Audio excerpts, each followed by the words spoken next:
Hello Gucci's team, how you all doing? Hope you all are doing great. Today we are making goat's meat assorted pepper soup. Come on guys, let's get right into the video. Make sure to wash your protein nicely. Add it to your pot. We are making goat meat pepper soup, like I said, with goat tripe. This is goat tripe, and yeah, this is goat tripe and goat meat itself. Yeah. So yeah, this is how we are making this very one. I'm trying to be as fast as possible, guys. Okay, add it in like so. So first thing you want to do is to add your goat meat seasoning, which is pepper soup spice. And here's my Cameroon pepper. These are very important in your goat meat pepper soup.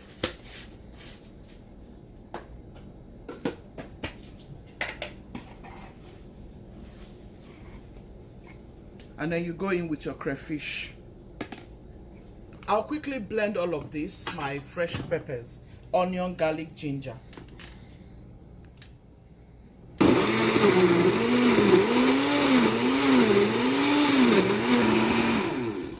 Add it in like so. This will give your goat meat pepper soup a very delicious aroma and taste. If you go about it this way, you will love pepper soup.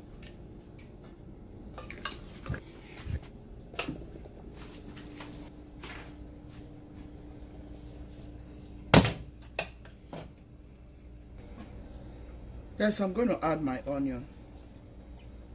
Guys, I'm using Star Maggi. I'm going to add this in.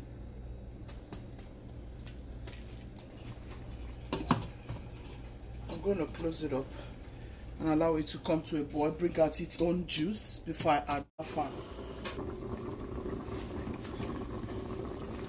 Juice, guys. Taste. Tastes so good, but I'll let the meat cook down very well. I'm going to have a taste. It brought out enough juice. It tastes so good. I'm going to add some more juice, right? Pepper soup, we call it. I'm going to add some more water and some more pepper. It doesn't have no single pepper. My husband is already telling me add pepper. Because it is called pepper soup. Sad. Guys, I'm going to add my vegetable, which is my nchon scent leaf. Our pepper soup is ready, guys. I hope you have found this video interesting. I'll let this dissolve in it. And yeah, this is it for your goat meat pepper soup. Goat meat assorted, yeah. This is beautiful. It tastes so delicious. Share this video to your friends and loved ones. Gucci's team, be loving, be kind, be merciful. God loves the merciful heart. Ciao, ciao. See you in my next video. If you have enjoyed this video, please don't forget to share it to your friends and loved ones. Thank you. Stay tuned for more recipes. Ciao, ciao.